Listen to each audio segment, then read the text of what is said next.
What's going on, guys? B McG here, and today we are here to talk about Epoch of Pain, my last run against Ares, and then some rewards which lead to my first rank 4. So yeah, we are going in against Ares with Overseer. I figured for my last run it would be the most fun to use Overseer for it, and you know, it went really well. It was my cleanest run. You guys are probably seeing on the screen right now that I got hit on that special one. It's harder to do all the inputs that are required when the special's slower for some reason, in my opinion. But when the the fight speeds up, I feel like it becomes easier for me, at least. So yeah, we take this guy down in 2 revives, 3 shots, which I think is really good, and that ended up being like my cleanest run that I had against this guy. But yeah, you'll see that we get this first run down pretty well. I mean, I'm not gonna lie. I did not manage to get a solo against this guy, which is fine. I think this guy was kind of designed to like not be easily soloed, and you know, it's a really fun fight. I love it. I had a lot of fun learning the animations and the inputs that you need to do. I can definitely understand why some people would be frustrated with this fight, because it is a very hard fight. And people are used to soloing things in MCOC, but this fight kind of like encourages you to not solo it, because you get the vigor passives that boost your damage when you die. So yeah, I do want to give you guys some tips on how to fight this guy. This is going to be a special 1 here. So the axe you dodge, the swords you parry, the spear you light attack into, and then you could dash back. So that was a special 1 there. So special 1 is dodge, parry, parry, light, dodge. And then this is going to be the special 2. So it's parry, parry, light, dodge, dodge, and then swipe down or up once. That was something that I kind of had, struggled learning first. I did not know if you needed to like swipe or up and down for the whole special attack, but you only have to do 1 input. So see right there, I just did 1 swipe down. It looked like a block. That is how you manage the bullets from the special 2. So the special 2 is parry, parry, light, dodge, dodge, swipe down. And then once that's done, once you get used to the special animations, like right here's the special 2 again. I think the 3rd phase is when he starts having these acts of aggression.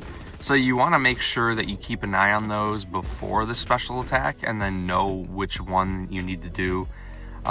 That way you're not like using a special attack before his and then you can't complete the act of aggression, because some of them require you to do a medium into a special attack, and if you throw a special before he throws his, you will not have power to complete that act of aggression. So yeah, that's another special 2 there. Once you get the animations down, it's really not that bad, but learning the animations is the tough part, and that's where I struggled on my first few runs. If you can help it, I would suggest doing the science tech path first, where you can go against Nebula. That fight, or that lane in particular, is the easier lane because you just want to use champions who have a lot of debuffs. And if you have Sentinel, I suggest using Sentinel for it, because or Sentinel for the Ares boss. You don't really have to use Sentinel in the lanes, although he works, because you can just parry heavy and deal 3% damage per parry heavy. But yeah, Sentinel is an absolute tank, and he's who I use first for Ares, and the analysis charges make him tankier. You also have the special 3 to completely regenerate, Sentinel, so you could just get a completely new Sentinel bot after the special 3, and that helps you have more time to learn Ares animations. And that's what I did, and it actually led to me having really clean runs after that, because I was able to learn the animations and get like 20% off of Ares with Sentinel on the first go around. Not really focused on damage because I was not getting the vigor passes, but I was learning, which weapons go in which order. And then once I figured that out, we were golden. And yeah, I really suggest using someone super tanky on your first run. That way you have room for error, because this fight is very punishing if you make mistakes, and it's very satisfying if you don't. And your first few runs, you want to use somebody who is actually tanky and can survive certain hits or, you know, whatever. So yeah, we got a special 2 here. And then this is the active aggression. So that one is dodge into medium. So you just dash back and then medium, and then that'll create an opening for you. This next one is also dodge into medium. So we got a special 1 here. So dodge back and then medium, and that allows you to get in there and get that nice punish going. Next up, we have medium into light, which is the easiest one. Let's see what special he throws here, just so you guys can see. This is a special 1, so dodge, parry, parry, light, dodge, medium, light, and then we completed the active aggression. There we go. And then the next one is medium into special attack, so you guys can see that I did not throw my special 2 there because I wanted to save it for this active aggression. It's absolutely necessary to, you know, do that for the flow of the fight. And right here we mess up the special 2 animation. I thought it was a special 1, so yeah, we got the first like shot done in what was that, 20-something% health left off of him. So we did a really solid job that first go around, and then now we're only coming back stronger with that vigor passive. So now we just need to lock in and remember what to do against you know, each special attack and not make any stupid mistakes again. So let's see, we get another special out of him here. Yep, this one is the special 1. There you go. So just as a reminder, it's dodge, parry, parry, light, dodge. This heavy attack, I hope you guys aren't hitting into it, like trying to punish mid-heavy attack, because you can't interrupt this heavy. There we go, another special 1. Boom, and there, nice. And then medium into heavy, that's how you do that active punishment. I really like that one, especially if he's cornered, because you can do what I did there and just use heavy attacks to keep him cornered. This one is dodge into medium, so we did that. Now I get to drop the special attack if we want, because this one is medium light. There we go, special 2's done, and then this is a special 2 from him, so parry, parry, light, light, dodge, dodge, and then dash or swipe down. It's such a really fun fight once you get the flow of things down, and I do suggest doing what MSD did and write something down so you can easily refer back to it. Or you can do what I think Nagase was saying and pause to see which special is active, and then you could just remember, you know, which, you know, what to do on each animation. But I really do recommend using a tanky champion on your first go around, like Sentinel or Thing, or even Sasquatch probably, because he'd be really good with the Wrath stacks.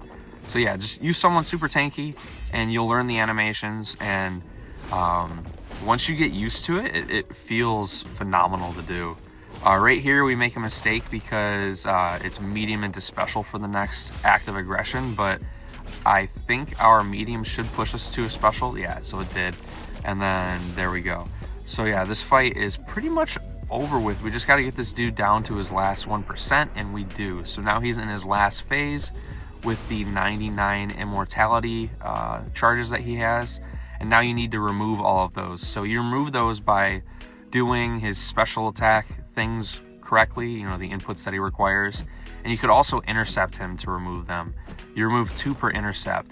But I really think it's best if you just ignore the intercepts unless you're starting the fight out against him after like dying, because then you can get some quick intercepts in, because you'll see here later as we go, he will go unstoppable on dashes, so it's going to be pretty much impossible to get those intercepts in against him.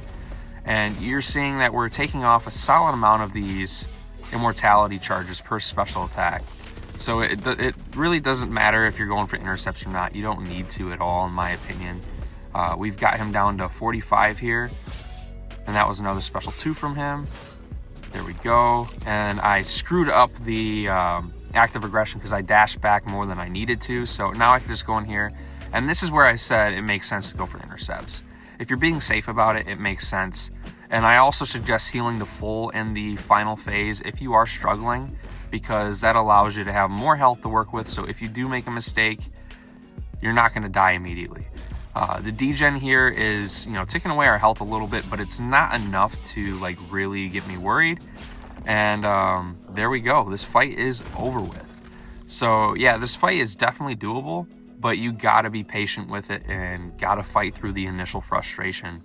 Once you do, I really think that you guys will enjoy this fight, and I think that you guys will end up thinking this is one of the better designed bosses in the game, because there's nothing really like, I mean, pardon my French, but there's nothing really like bullshitty about it. It's just like, learn the animations and then do what he asks and you're good. If you don't, he's gonna punish you. But yeah, now we're opening this 3 to 4 gem, and here we go. We get a science gem, guys. So this is huge because we can take Overseer to rank 4 without needing to use catalysts. So we went straight to the champion roster, dropped the rank of gem in him. We have a rank 4 Overseer, probably the world's first, because I'm the only one crazy enough to rank him. I shouldn't say that, but only person crazy enough to do this on day 1 just so I could have a chance at ranking Overseer. But the Epoch Nexus, not great at all. So we just take the max Sig Shield for the extra Titan shards, just so I have, you know, less time between opening Titan crystals. The Cosmic Crystal, we end up getting a dupe on Gore, which he's also a natural Sig 200, which is very annoying. I'd rather those Sigs go into somebody I care about, but hey, who cares? Yeah, that's an extra 1600 Titan shards, or 1200, sorry. And then next up we have the 7-star Skill Crystal. We don't really get anything too good here. I think we end up getting, yeah, extra Sigs on Korg, which isn't terrible. He needs the Sig for defense, which, you know, that's his primary use. So he's now up to 120. We're opening the Science 7-star Crystal, and we end up getting a Titania dupe, which I'm not a huge, like, I'm not too stoked about. She's cool, I just don't use her. But yeah, that's a Sig 60 Titania now. So next up we have the Mystic 7-star Crystal. I also don't think we get anything too good from this one either. I think it's just another dupe on someone I'm not really too fond about. Yeah, Diablo. Diablo's Sigs are nice, but he's already, I think, Sig 60 or Sig 80 now. So yeah, I'm not too crazy about that one. Next up we have the Tech 7-star. We end up getting a Rocket Raccoon. So I have this dude at rank 3, and now he is Sig 180. So there's a solid chance he starts bumping my prestige up. So that's cool. And then we're gonna close this crystal opening out with a 7-star Mutant, and we end up getting, I think, a dupe on Colossus. Yeah, it's a dupe on Colossus. Not fun. He benefits from his Sig, right? But like, do we really care about Colossus that much? No.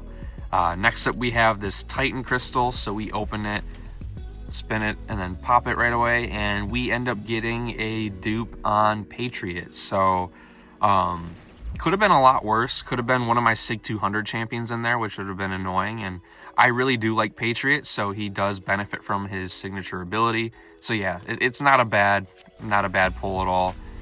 The 7-star Awakening Gem Crystal lands us a Mutant Awakening Gem, which is actually really useful. I have Onslaught unduped and Deadpool X-Force unduped, so they're prime candidates for this. And then we're going to finish this video out with the 7-star Nexus, which is not great. We end up taking Sigs on Shathra. So yeah, expect some Overseer gameplay coming soon at rank 4. I will see you guys for the next video or stream. Peace out.